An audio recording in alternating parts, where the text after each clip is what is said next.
जय श्री कृष्णा। भाद्रपद कृष्ण अष्टमी तिथि के घनघोर अंधेरी आधी रात को रोहिणी नक्षत्र में मथुरा के कारागार में वसुदेव की पत्नी देवकी के गर्भ से भगवान श्री कृष्ण ने जन्म लिया था। यह तिथि उसी शुभ घड़ी की याद दिलाती है और सारे देश में बड़ी धूमधाम से कृष्ण जन्माष्टमी मनाई जाती है।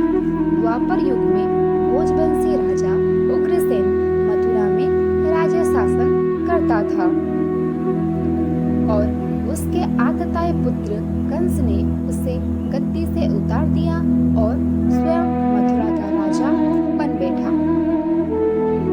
कंस की एक बहन थी देवकी, जिसका विवाह वसुदेव नामक यदुवंशी सरदार से हुआ था।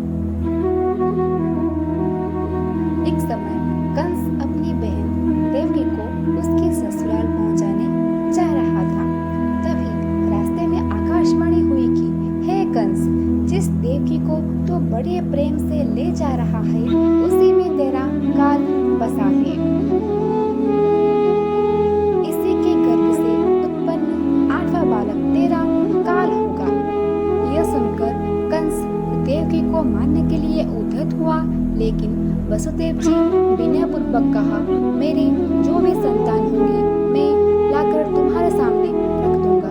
दया करके देवकी को मत मारिए। कंस ने वसुदेव जी की बात मान ली और मथुरा वापस चला गया। उसने वसुदेव और देवकी को कारागृह में डाल दिया। उसने वसुदेव और देवकी के एक एक करके 6 संतानों को जन्म लेते ही मार डाला और 7वां बच्चा ईश्वर की कृपा से रोहिणी माता के गर्भ में स्थानांतरित हो गया और बलराम जी का जन्म हुआ। अब 8वां बच्चा होने वाला था।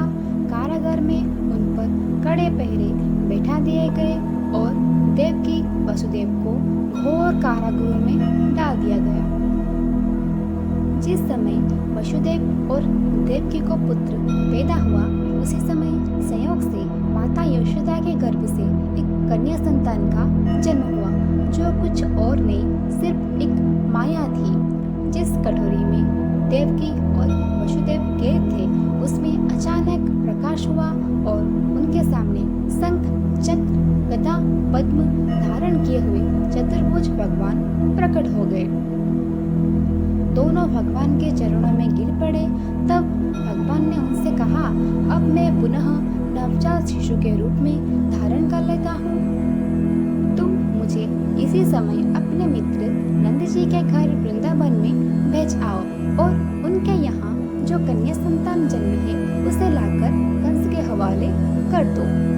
इसी समय वातावरण अनुकूल नहीं है, फिर भी तुम चिंता मत करो।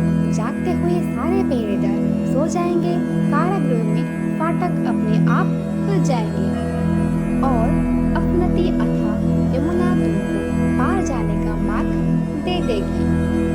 उसी समय वसुदेव जी नवजात शिशु रूप श्री कृष्ण को सूप में रखकर कारागृह से निकल पड़ते हैं और अथाह यमुना पार कर नंद जी के घर पहुंचते हैं और वहां उन्होंने नवजात शिशु को यशोदा के साथ सुला दिया और कन्या संतान को लेकर मथुरा आ जाते हैं। कारागृह के फाटक पूर्ववत बंद हो जाता है। अब कंस को सूचना मिली कि वसुदेव देवकी के बच्चा पैदा हुआ है। उसने बंदी गृह में जाकर देवकी के हाथ से नवजात कन्या को छीनकर पृथ्वी पर पटक देना चाहा, परंतु वो कन्या आकाश में उड़ गई और देवी दुर्गा के रूप में परिवर्तित हो गई और वहां से कहा, अरे मूर्ख, तू मुझे मारने चाहता है? मुझे मारने से क्या होगा? तुझे मारने वाला तो वृंदावन में जा चुका है। वो जल्द ही तुझे तेरे पापों का दंड देगा। और ये थी प्रभु श्री कृष्ण की जन्म कथा। For more please like, share, subscribe stories for you.